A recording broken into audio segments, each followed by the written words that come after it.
Информационную картину дня дополнит новости спорта в студии Марина Азябина. Здравствуйте!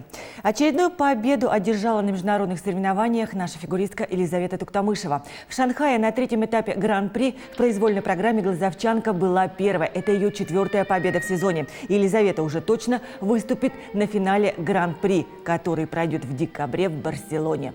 Первыми были на международном турнире в Италии и слэдж-хоккеисты сборной России. Напомню, в ее составе выступали и удмуртские игроки – Кузнецов, Кузьминых, Петров, Команцев, Сергеев, Плешивых. Наша команда выиграла все 4 встречи и стала победителем соревнований. А уже 15 ноября сборная Удмуртии примет участие в товарищеском матче в Тольятти. И в продолжении хоккейной темы после 2 домашних побед над клубами Саров 3-2 и Рязань 8-2 Ижсталь вновь забралась на вершину турнирной таблицы ВХЛ. В активе металлургов теперь 46 очков. Ну а очередной матч завтра в Ледовом дворце в 18:30 они примут Пензенский «Дизель». Баскетболисты ижевских родников тем временем оступились на домашнем паркете, крупно проиграв соперникам из клуба «Самара СГУ» 50-79. Самым результативным в составе хозяев стал Владимир Белов, на его счету 12 очков.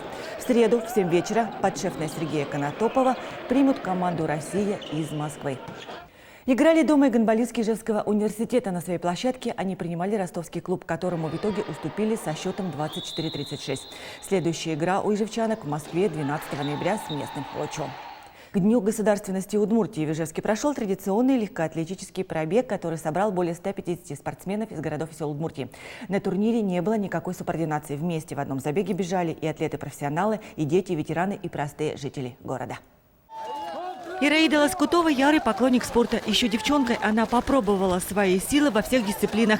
Играла в баскетбол и волейбол, занималась танцами, альпинизмом. Позже увлеклась легкой атлетикой. Сегодня 66-летняя спортсменка не пропускает ни одного старта, участвует даже в марафонах. Бег, он как-то очень действует хорошо на психику, на эмоциональное состояние. Потому что бег это идет такое, как медитация. Ты бежишь, о чем-нибудь думаешь. Во время бега можно какие-нибудь, я не знаю, нескладушки сочинить.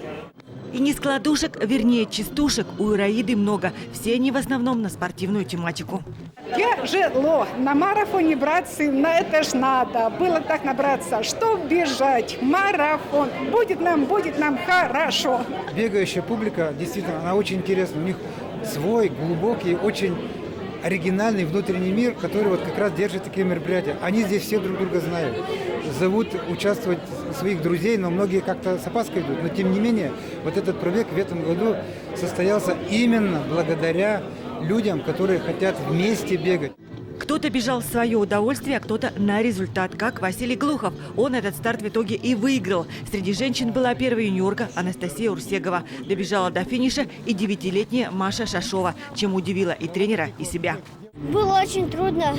Я держалась, сдавалась. Если ты бежишь легко, тебе хорошо, ты хорошо себя чувствуешь, и будешь здоровым. Ну а ветеран спорта Ираида Лоскутова в своей возрастной группе тоже прибежала на финиш первой. А теперь переместимся на голубые дорожки Казани, где проходит чемпионат страны по плаванию. Там удмуртские спортсмены бьют не только личные, но и республиканские рекорды. Их обновлено за 2 дня соревнований уже 6. Вот имена героев: Рамиля Нигматуллина, Роман Гоголев, Никита Третьяков. Продолжаем выпуск. Школьники на каникулы, а их педагоги на спортивной площадке. В Ижевске стартовала городская спартакиада работников образовательных организаций, в программе которой были самые массовые, доступные и популярные виды. Они собрались все вместе и посоревноваться, и пообщаться, и развеяться после первой учебной четверти. Ведь спорт тому хорошее подспорье. Это, можно так сказать, вдохновение, спортивное вдохновение, отвлечение от каких-то рутинных забот, постоянных переживаний, положительное отношение. Первоочередное – это здоровье. Цель этой спартакиады – здоровье. Второе – она дисциплинирует. То есть ты знаешь, что будет спартакиада, ты начинаешь держать себя в форме. Руководители должны всегда держать себя в тонусе круглый год. Готовились к этой спартакиаде абсолютно все. Кто-то ходил в тренажерный зал, кто-то бегал на стадионе, а кто-то, как Наталья Ефанова, посещал спортклуб, где она увлеченно и самозабвенно занималась плаванием, фитнесом, йогой. Эти виды спорта я выбираю, потому что они укрепляют здоровье. То есть, возможно, это не красота тела, это не похудение, как многие выбирают, а именно для здоровья, для эластичности мышц, гибкости, ну и общего тонуса.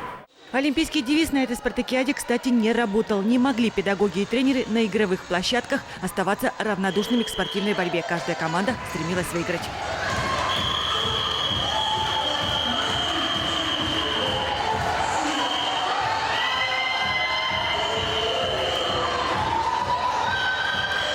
Победителем теннисного турнира в итоге стала сборная Первомайского района, шашечного, индустриального, ну а веселых стартов – команда управления. И это все новости спорта. До встречи завтра.